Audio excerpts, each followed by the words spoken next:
भारत पाकिस्तान का बंटवारा जो 1947 में हुआ केवल जमीन का नहीं था बल्कि दिलों का भी था।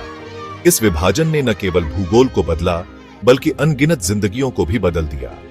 लाखों लोग अपने घरों से बेघर हो गए और अनगिनत परिवार टूट गए।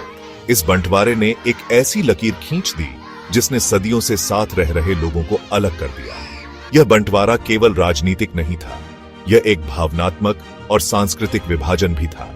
लोगों के दिल टूट गए, रिश्ते बिखर गए और एक नई पहचान की तलाश में लोग अपने ही देश में पराये हो गए। इस विभाजन ने नफरत और दुश्मनी के बीज बो दिए जो आज भी कहीं न कहीं जिंदा है। लेकिन इस बंटवारे की कोहराम में एक ऐसी कहानी दब गई जो आज तक किसी किताब में नहीं लिखी गई। यह कहानी है दो दोस्तों की, आरिफ और अर्जुन की, जिनकी दोस्ती ने इस विभाजन की दीवारों को पार कर लिया। यह कहानी है दो दोस्तों की, आरिफ और अर्जुन की। बचपन से ही दोनों एक दूसरे के साथ थे, एक दूसरे के बिना उनकी दुनिया अधूरी थी।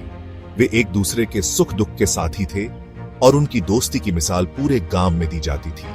पंजाब के एक छोटे से गांव में जहां आज भारत पाकिस्तान की सीमा है, वहीं रहते थे आरिफ और अर्जुन। यह गांव एक समय में एक था जहां लोग एक दूसरे के साथ मिलजुल कर रहते थे, त्योहार मनाते थे और एक दूसरे के दुख सुख में शामिल होते थे। दोनों एक ही स्कूल में पढ़ते थे, एक ही बगीचे में खेलते थे और एक ही पेड़ के नीचे अपनी ख्वाबों की दुनिया बसाया करते थे। वे घंटों उस पेड़ के नीचे बैठकर अपने भविष्य के सपने देखते थे और एक दूसरे के साथ अपनी खुशियों और दुखों को बांटते थे। लेकिन जब बंटवारा हुआ, गांव दो हिस्सों में बंट गया। एक हिस्सा भारत में रह गया और दूसरा पाकिस्तान में चला गया। इस विभाजन ने न केवल गांव को बल्कि आरिफ और अर्जुन की दोस्ती को भी दो हिस्सों में बांट दिया। आरिफ पाकिस्तान चला गया और अर्जुन भारत में रह गया। दोनों के बीच की दूरी बढ़ गई, लेकिन उनकी दोस्ती की डोर कभी कमजोर नहीं पड़ी। वे एक दूसरे से दूर हो गए, लेकिन उनके दिल हमेशा एक दूसरे के करीब रहे।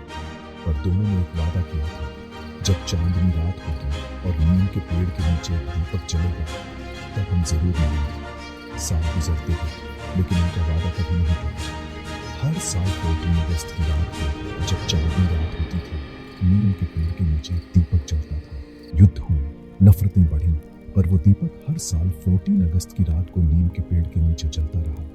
यह दीपक उनकी दोस्ती का प्रतीक था, जो किसी भी सीमा या विभाजन से परे थी। कोई नहीं जानता था उसे कौन जलाता है। यह एक रहस्य था जो गांव के लोगों के बीच चर्चा का विषय बना रहता था। लोग सोचते थे कि यह कोई चमत्कार है या फिर कोई अदृश्य शक्ति है जो इस दीपक को जलाती है। 70 साल बाद जब दोनों देशों के एक टेलीविजन चैनल ने सीमा पर एक डॉक्यूमेंट्री शूट करनी शुरू की, तब कैमरे ने एक बूढ़े आदमी को देखा जो चुपचाप एक दीपक जला रहा था।